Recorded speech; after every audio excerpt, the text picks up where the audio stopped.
So hey guys, welcome to another Warframe video, and there's been a lot of changes done to the Kuva Siphon event as well as Riven mods in general. Some of these are just quality of life changes, like being able to see how many times a Riven has been cycled, so you can no longer get scammed trying to buy a Riven that's not that great and thinking you will just cycle it a couple of times only to realize it's been cycled like 10 or 15 times and now costs like 5,000 Kuva to cycle.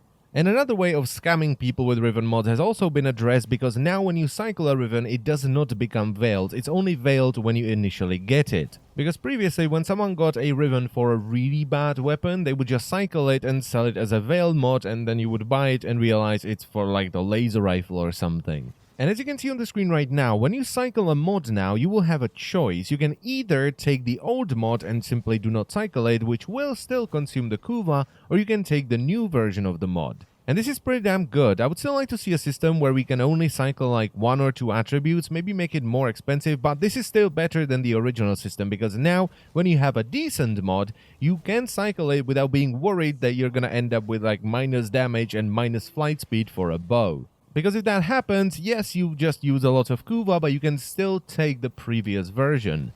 Now, speaking about using Kuva to cycle mods, it has been made much cheaper. It still starts off at 900 Kuva for the first cycle, but then it goes up to 1000, 1200, 1400, 1700, 2000, 2350, 2750, 3200, and 3600 for the 10th cycle. And it just keeps going up from there. This is much cheaper than it was previously, because I think the 10th cycle in the previous system was something crazy like 5700 Kuva. And that was really bad, especially because Kuva Siphons would spawn randomly, so you could do like 30 runs on Rusalka and not get a single Siphon to spawn, which is another thing that has been addressed. You probably know that the Kuva Fortress keeps floating around the solar map, and what they did is they made the Kuva Siphons spawn on planets that are close to the fortress. So if the fortress decides to float close to Eris, the Kuva Siphons will spawn on Eris. If it flies close to Mars, they will spawn on Mars, and so on and so on and so on. They also have their own mission nodes now, and it just works like alert nodes and stuff like that. So you will see a little icon over the node. If you click on it, you have a choice. You can either run the regular mission or the Kuva mission. And the Kuva Siphon mission nodes seem to change randomly, so for a little bit it may be on an exterminate mission, then it's going to change over to a capture mission or something like that. Now, probably the best thing about this is that if the mission says it has a Siphon, it will have a Siphon. I've ran many of these missions and it always spawned the Siphon. Because the worst thing about the old system was running Rusalka for like 2 hours and not getting a single Siphon. At that point you start to think like, what am I doing?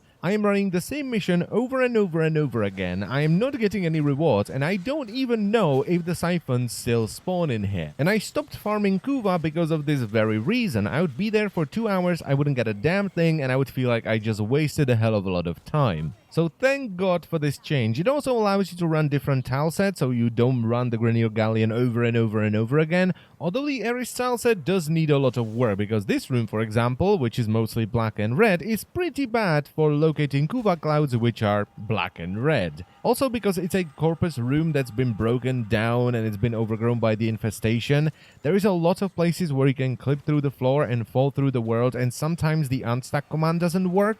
And sometimes the Kuva clouds seem to spawn underneath the room and fly straight through the floor into the Siphon, so there is nothing you can do about it. And there is loads of these bugs all over the Eris tile set. Over here, me and another teammate got locked out, with the Siphon being on the other side of this very door, and we had to wait for the other 2 teammates to break the Siphon before the door would open again. But you know, eventually these bugs are gonna get ironed out, and it's just nice to be able to run on the Mars tile set, which is my favorite tile set in the game, and I finally have a reason to do it, or the Corpus tile sets, whether it is the Corpus ship tile set or the Frozen Corpus tile sets, which apart from the Kuva clouds getting stuck every now and then, don't seem to have any issues with the Siphons whatsoever. And finally, I want to talk a little bit about the Riven Disposition system. So all weapons that can currently equip a Riven mod have been given a disposition level. There are 3 disposition levels: faint, neutral, and strong.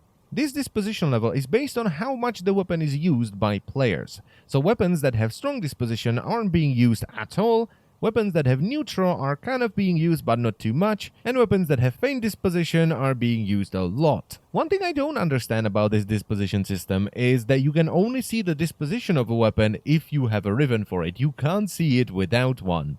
And what this disposition level does is it affects the number of stats you get on a Riven. So if you get a Riven for a weapon that has strong disposition, you're gonna get loads of stats. I'm talking about if you get damage, you're gonna get like 200% extra damage. But if you were to get the exact same Riven for a weapon that has normal disposition, it's gonna have lower damage. And if you get it for a weapon that has faint disposition, it's gonna have a little bit of damage, okay? You're not gonna get like 200% extra damage for Soma Prime. And this encourages what I thought the Riven mods were supposed to do even more. It's supposed to bring old weapons up to speed. It's not supposed to make overpowered weapons more overpowered. Yes, you can still get a pretty good Riven for something like the Cernos Prime or Soma Prime or Sinoid Simulor, but you are more likely to get an amazing Riven for something like the Hind. Now on Wiki I found a list of all the dispositions, which is really awesome, and we can see that weapons with faint dispositions are the Boltor, Boltor Prime, Telos Boltor, Cernos, Rakta Cernos and Cernos Prime, Dread, Ignis, Quanta and Quanta Vandal, Simulor and Sinoid Simulor, Soma and Soma Prime, Sybaris and Dex Sybaris and the Tonkor.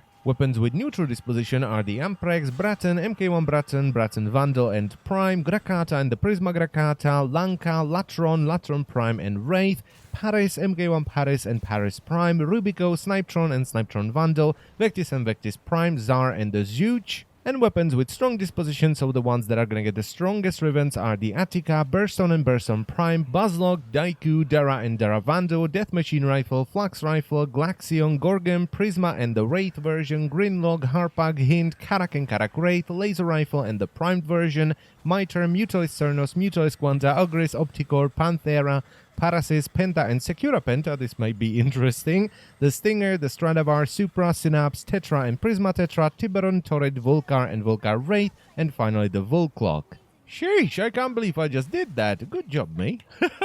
So yeah, overall the system has been made far better in my opinion. It's just far less time consuming and more user friendly. You can't get scammed as easily anymore, which is awesome. And it's encouraging people to try out different weapons that they may not even know about, instead of just trying to get the perfect Riven for their Soma Prime or something like the Sinoid Simulor or even the Dread. Yet at the same time, it still allows you to get a decent mod for an already strong weapon. And that's pretty much it for the video, so I thank you very much for watching as always, and I will see you next time. Bye bye.